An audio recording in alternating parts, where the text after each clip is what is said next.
하루의 말씀, 오늘은 고린도후서 11장 30절 말씀 가지고 함께 나눕니다. 성경 봉독합니다. 꼭 자랑을 해야 한다고 하면 나는 내 약점들을 자랑하겠습니다. 아멘. 성경에 등장하는 인물들 중에 가장 입체적인 인물을 꼽으라 하면 사도 바울을 꼽을 수 있을 것입니다. 그의 삶은 한마디로 폭풍우와 같은 삶이었고 반전의 연속이었습니다. 처음에 그는 세상에서 가장 인정받는 사람 중에 한 사람이었지만 예수님을 만난 이후에는 하나님께 인정받는 사람이 되었습니다. 그래서 처음에 충분히 자랑거리가 될 만한 것들을 예수님을 만난 이후에는 배설물로 여긴다고 고백합니다. 또한 강한 것을 추구하고 더 많은 것을 누리기를 원하고 자신의 것을 지키려고 했던 삶에서 약함을 자랑하고 아무것도 없음을 축복으로 여기며 날마다 죽는다는 고백을 하는 사람으로 바뀐 사람이 바로 사도 바울이었습니다. 그런 사도 바울에 대해 세상 사람들의 평가 역시 완전히 달랐습니다. 예수님을 만나기 전 사람들은 사도 바울을 장래가 촉망되는 사람으로 여겼습니다. 하지만 예수님을 만난 이후 세상 사람들은 사도 바울을 조롱했고 멸시했으며 때로는 죽이려고도 했습니다. 그러나 사도 바울은 세상 사람들의 평가에 관심을 두지 않습니다.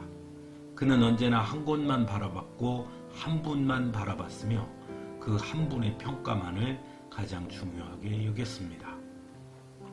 그런 사도 바울이 오늘 본문에서 자랑을 합니다. 그런데 사도 바울이 자랑한 것은 자신의 약점들이라고 말하고 있습니다. 세상 사람들은 자신의 약점을 감추고 오히려 장점을 드러내 자랑하고 싶어 합니다.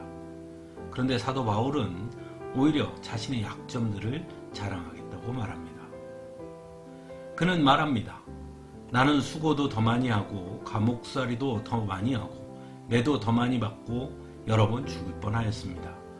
유대 사람들에게서 마흔에서 하나를 뺀 매를 맞은 것이 5번이요 채찍으로 맞은 것이 3번이요 돌로 맞은 것이 1번이요 파선을 당한 것이 3번이요 밤낮 꼬박 하루를 망망한 바다를 떠다녔으며 강도의 위험과 동족의 위험과 이방 사람의 위험과 도시의 위험과 광야의 위험과 바다의 위험과 거짓 형제의 위험을 당하였으며 수고와 고역에 시달리고 여러 번 밤을 지새우고 줄이고 목마르고 여러 번 굶고 추위에 떨고 헐벗었었다고 말하고 있습니다.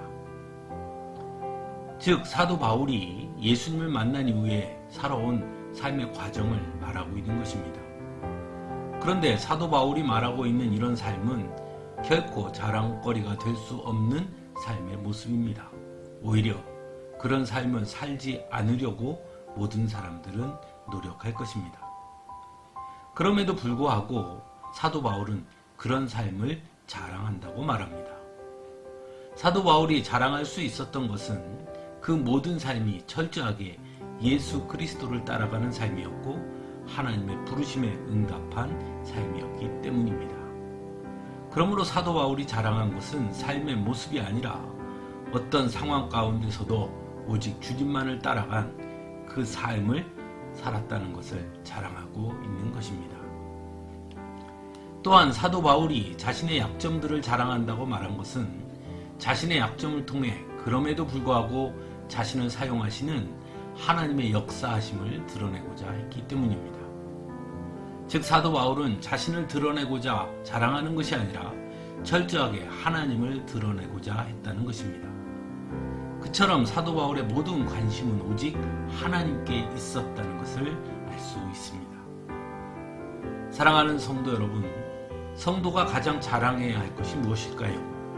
그것은 우리의 잘남과 성공담이 아닙니다.